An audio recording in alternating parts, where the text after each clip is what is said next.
I've got 11 quick tips as to what you need to just keep your eye on and have put in place so that you can start the business off on the front foot. How old are you going to be before you start to experience life like you want it? I want to tell you right now, whether you like it or not, there is a better way to do business. Hi everyone, welcome to the Business for Builders podcast. Welcome to you if you're in YouTube land. My name is Max. I'm the CEO of Smith & Sons. Talking to you out of our studio here in British Columbia, in Vernon. Hey, look, real quick, I'm going to give you a quick breakdown. You know, I had a contractor just send me a message. You go, hey, I'm looking to start my business. Have you got any tips for me? And he actually sent me the message on Friday evening. And so whilst I was sort of just lounging around home, I quickly flicked him back a few keys that I thought would maybe help him get started. So if you're a general contractor or even a subcontractor or anything like that, this is probably going to be more geared towards, when I talk about the type of client or the client avatar, it's definitely all of this information is geared around identifying perhaps and connecting with homeowners. That's what we do at Smith & Sons. We work mostly for homeowners. We have a very specific preferred client profile. And so what I'm going to do is, if your business is dealing directly with homeowners in the residential construction sector, then this will be relevant in all parts, I would say. But if you're outside of that and you're doing something a little different, then some of this might resonate with you. Some might be completely irrelevant. I'll leave that up to you. So I've got 11 quick tips as to what you need to just keep your eye on actually and have put in place so that you can start the business off on the front foot. And certainly as you develop the business and you go further down, these points will still maintain importance. So it's not like, okay, Max, I'm going to do this to start with, and then I'm going to figure out, another 11 tips to figure out what I'm going to do with the next phase of play. These tips are actually something that's going to carry you right through from the early days in your business. And even if you're a veteran, 15, 20 years in the bizzo, this might actually help you as well.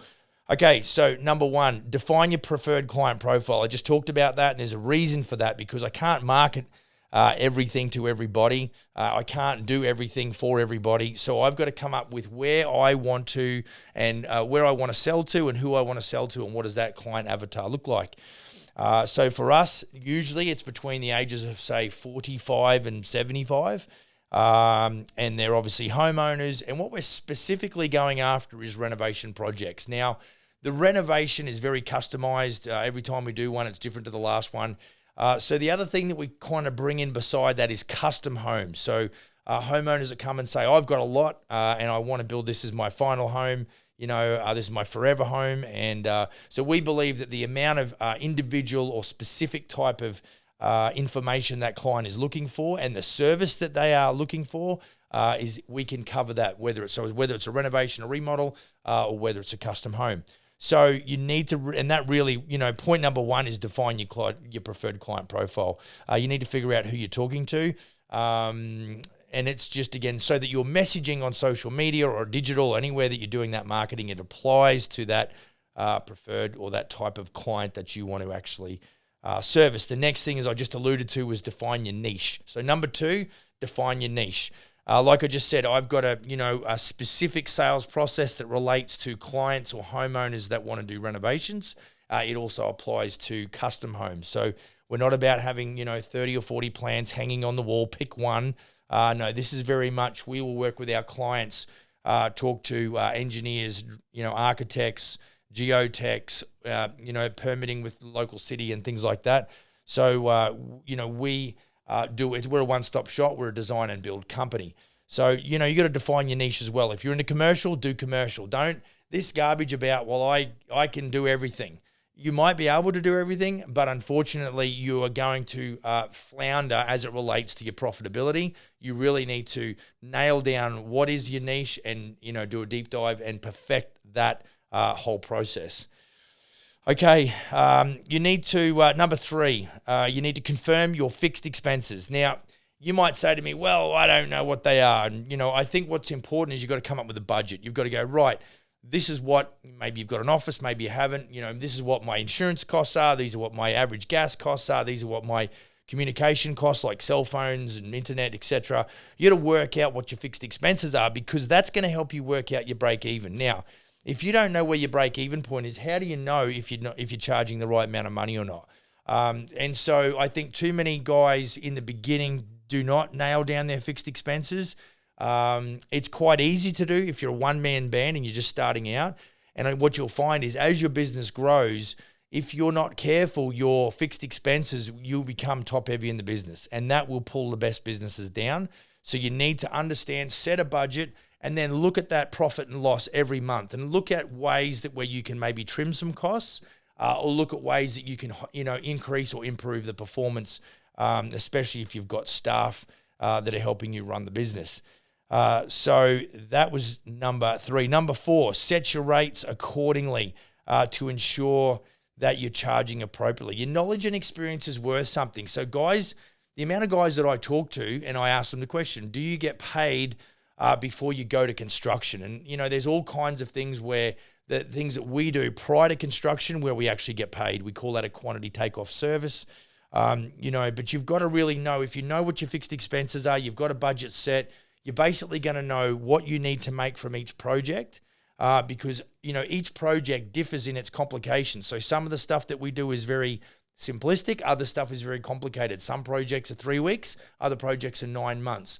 The demand on your business is different from project to project. So you need to ensure that the price that you've actually created to submit to your client is one that's going to extend to you the right amount of money that your business needs to not only service that project, but to make sure they're putting some operational profit back in your pocket. So you need to set your rates accordingly. There's no point. I talk to a lot of guys and their markups, they don't understand the difference between markup and margin, and they certainly don't set their rates because they've never really put their eyeballs on their profit and loss to figure out what it actually costs them to just open the doors on a weekly basis. Super important.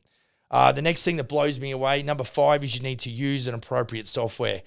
Don't care what it is. It just needs to be better than a spreadsheet. It needs to be more than just I write my stuff down. That's so unnecessary in today's day and age with technology, as much as it can be a raw pain in the ass. There's no way that you can manage multiple projects on the fly. There's no way that you can quote accurately multiple projects at any one time unless you're using some sort of what we call job management software. What's built into our job management software is what we call a graphic takeoff tool, and it enables us to use essentially one digital plan, whether it's an elevation or a floor plan, to be able to do our area costings, our lineal feet costings, anything that we need to take off and work out quantities on. That's built in. That's the use of our software. Obviously, the other uses for software are things like your quoting or your estimating quoting, your proposal presentation. We're talking about all your outgoing invoices, anything to do with change orders, all of that sort of financial documentation that you need to be able to maintain or ensure that you're getting paid, and in some cases you got to be able to manage the cash flow out of that. And it's super important that you're able to keep your eye on the ball. If you have 1 or 2 projects on the go, you can kind of keep your finger on the pulse. The minute you go to 5 or 6 projects happening at any one time, that means you're dealing with 6 clients that all might have a stage claim of 10 grand, and they're all going to pay you in $2,500 lump sums, which means you've got multiple payments coming from multiple clients. If you don't have some way of being able to keep control of that and understand where you're up to with each client, each and every one of those clients wants to be treated as an individual. Your software is going to help you do that. If you're not running with software, you're going to be tying yourself up in knots and you won't get any sleep. The idea to have these tools is they give you leverage. No longer do we cut plywood with a handsaw. We've got, table saws and we've got skill saws and things like that. It's all about giving us the ability to do more in the same amount of time. Well, job management software will do that. So you need to ensure that you're using an appropriate software. Both project management, also financial tools, things like QuickBooks and Xero and whatever else you or your accountants or bookkeepers might recommend. But you need to be having something there that accounting software should sync with your bank accounts. So I can jump in and out of our job management software, look at what's happening with accounts that are being paid, make sure I keep an eye on sort of my outgoings as well. And it's all done on the screen, and it's very efficient. And that is a highly recommended part of launching your business. Make sure you give that some consideration. Okay, we all talk about marketing. We do a lot of marketing. We spend thousands and thousands of dollars, tens of thousands of dollars a year on our marketing. My advice to you, if you're going to go and do marketing, the very first thing you need to consider is using empathy in your marketing message. Enough already with the I am a quality builder and I deliver good service and a quality product BS. Like everyone does. You're just another tree in the forest. Get away from that and think about what your client wants. For instance, I talk about this all the time. Our clients, as much as we offer construction services, essentially we sell peace of mind, security, and satisfaction. We do that because we use fixed price. We give them a list of specifications and inclusions before we start the project, and we give them a project duration, how long it's going to take. So what they're looking at is, I understand what it's going to cost me, what I'm going to get, and how long it's going to take to deliver. Peace of mind, security, and satisfaction. Figure out what it is in your marketing message that you're bringing to the customer that's going to separate you and from the rest of the forest. You don't want to be just another tree. You've got to stand out. And certainly applying empathy to your customer base is what's going to give you the ability to resonate with them as far as the marketing message is concerned. Okay, the next thing you need to do, point 7, is document your sales process. Now, if you just rock up at every meeting and shoot from the hip and kind of wing it and do it differently every time, you're out of your freaking mind. You're never, ever, ever, ever going to, if you're just doing ad hoc sales, it's never going to work for you. That means you haven't thought about what you're doing, and it's going to show every time you go to a customer. And so, with documenting your sales process, we want to go, okay, what do we do when the phone first rings? All right, what are we going to do at the first site visit? What do we do post the first site visit? What are we going to offer the clients in the site visit? What do we do in the follow-up phone call to the site visit? What are we doing? And so documenting your sales process is, you've got to sit down and think about, how is it that I'm going to deliver the preliminary services? I'm not talking about construction. I'm talking about pre-contract. How are you going to almost take those clients off the market? What do you do differently? What we do different is we do design and build. So we don't get a client in and they talk about a renovation, then we just send them off to an architect. No, we have relationships with architects. We have relationships with anybody that we need to present, whether it's an architect, a geotech, an engineer. We have, obviously ongoing business dealings with the local cities and the towns that we operate. And what we do is we want to remove the friction away from the client. We want to say, look, we are a one-stop shop. Everything happens under one roof. And so that is really what sets us apart. So that's all part of our, sales process, and that's very much documented. We've got, an operations file for all of our franchise general contractors that's over 500 pages long, and it covers fairly basic stuff: orientation, induction, safety, social media responsibilities. We talk a lot about sales on day 2. We talk about estimating and quoting, and then on day 4 we talk about strategic planning and business development. And within those, underneath those 4 headings, is everything that we believe our general contractors need to either understand or understand and do to build a successful, high-performance business. So further to point number 7, point number 8 is systemize every activity within your business. For me, in-house here at corporate, we've got financial admins, I've got admin and reception, I've got franchise sales now, I've got our media department. And really everything that we do is wash, rinse, and repeat. We want to flush out what is the best way to do it that we know right now. And then over time, we assess it, and then we go and improve it. We're constantly improving every aspect of our corporate business. And so and also I take feedback from our operators in the field, and we look at ways of improving and adjusting and making better and more efficient. To really help and support the guys on their journey to develop a high-performance business that will give them the lifestyle that they actually are looking to achieve. Okay, so systems run businesses. Great talent or employees operate great systems. So, I think a lot of the guys in the early stages, we're talking to maybe contractors that have just gotten started. You've actually got to become a black belt across the board. I know when I first started out as a builder, I really did attribute some of my early success based on the fact that I'd spent all my days as an apprentice working for a builder. So I really got introduced to bricklayers, concreters, plumbers. I often got chucked with those guys to work. I remember going and working for Lenny the concreter for 3 months. And I thought, what have I done? I've signed up to be a carpenter. Now all I'm doing is pulling boxing and form work and pulling concrete and rebar. What's with that?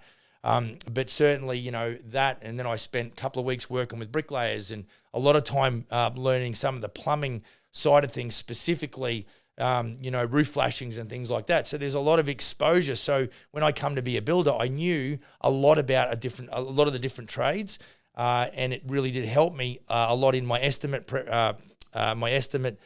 preparation and putting together, and then also the proposal. And then, of course, in construction management, that helped me out a lot as well. So, systems, I think within your business, you really want to be putting those together in the early days, so that what you can do is you can bring human resource in to maybe do, like if you're a self-employed guy working by yourself, what you might want to do is eventually bring in a superintendent. Well, you need to be able to teach that superintendent, be able to do it the way he wants you to do it. Or you need to be able to have that superintendent do it the way that you want him to do it. And so there's a lot of systemized around introducing new human resource. You want to make sure you don't set them up for failure. At the end of the day, if it's good, then you've done well. And if it's bad, then you've got some research and development to do to improve those systems. All right, so number 9, that brings me to number 9. You must be a good talent scout. Really, there's only so much that you and I can do on the tools in an 8 or 10 hour day. We've got to be able to recruit good talent. You need to be able to hire quickly, fire quickly. When I hire somebody, I guess. When I fire somebody, I know. I think that works for me. It may be different for you, but I understand that that whole recruiting, hiring, firing thing can be a bit of a challenge. But I think there's some pointers around that. We run a recruitment program here on behalf of our general contractors. And if they needed a good lead carpenter or they needed carpenter's helper or whatever, we actually put the ads out there for them. And a lot of the guys will try and nickel and dime the trade. Let's say it's a carpenter they're looking for. And they'll say to me, Max, we want to put this XYZ hourly rate out there. And I would look at the carpenter or the builder, the Smith & Son general contractor, and I say, is that what you would work for? And 9 times out of 10, they're like, no. And I'm like, well, why would you then go and expect good talent to come on board with you, or at least inquire after this ad, if you're not offering the right money? And so, part of the recruitment process is you've got to make sure that people are seeing your ad and they're recognizing value. If they don't, they're just going to keep scrolling and you'll never know. The guys that will call were the guys that you don't want working for you. And so it comes down to not the marketplace, but you as a talent scout. You're really not keeping those books balanced. You've got to make sure that you're making the offering to the marketplace that is such that you will actually attract the right talent. All right, number 9. Number 10, you need to work on yourself. Leaders lead. The more you learn, the more you earn. I think there's that leaders are readers. Something that I've been challenged with lately is just to read more. I think there's so much that I don't know, and I'm like, okay, I've got to educate myself. We all tap out. I did. I tapped out of school in grade 11 because I'm like, I'm done with this. I've got no interest in being here. No sooner than I got into an apprenticeship, I still realized that learning was a massive part of, success in life in general. And really, I didn't have a problem with that because it was the type of learner that I was. I wasn't a classroom learner. Definitely out in the field, hands-on is exactly what I needed to learn. And so I did pretty well. So you need to understand yourself. Self-awareness is a variable of success. You need to understand whether you're a lead dog or you're not. If you're not a lead dog, get out. Go and find someone that you can support, whether that's in a superintendent position. But if you think you got the chops and you're a pure blood entrepreneur, then get after it and be ready to learn. You will fail more times than you succeed. I think we've got to be happy with just failing forward. Getting up one more time than we fall over is certainly my advice to you. And number 11, be patient. I think consistency and persistent effort is required. You need to have a resolve deep down in your gut that says, no matter what happens, I'm going to get better. I'm not going to wish it to be easier. I'm just going to learn to discover what it takes to be a better builder. And of course, something that I probably haven't really mentioned here is that, our skills with people, whether you're dealing with your staff, whether you're dealing with subcontractors, whether you're dealing with vendors, or whether you're dealing with clients, it's your ability to deal with people, which is going to take you the furthest. I think we can all, think that we're good on the tools and all that sort of stuff. And then we wonder why we have hard time building relationships with all of those people and building a successful business system. is because our human resource skills need a little bit of a kick in the pants. So, but as you move forward, it's all about, you do something, double check, look at some of the failures. Don't be overly critical, but certainly be ready to make changes on the fly, because that is going to be a necessity if you want to be successful. Look, there's probably some things I've left out, but that's a really quick 20-minute breakdown of some quick tips if you're looking to get started in a business, or if you're 10 or 20 years in and you think, what am I doing well? What am I not doing well? That's a bit of a menu board as to some things you might be able to consider in your journey to build a high-performance business. Look, if you like what you hear, be sure to share it and subscribe. And if you've got any questions, you can hit me up on email, max@businessforbuilders.ca. You can give me a call or text on 250-241-8866. And we look forward to, we really want to communicate and give value to our audience. And we look forward to seeing you in the next episode. Go build a kick-ass business. I'll see you then.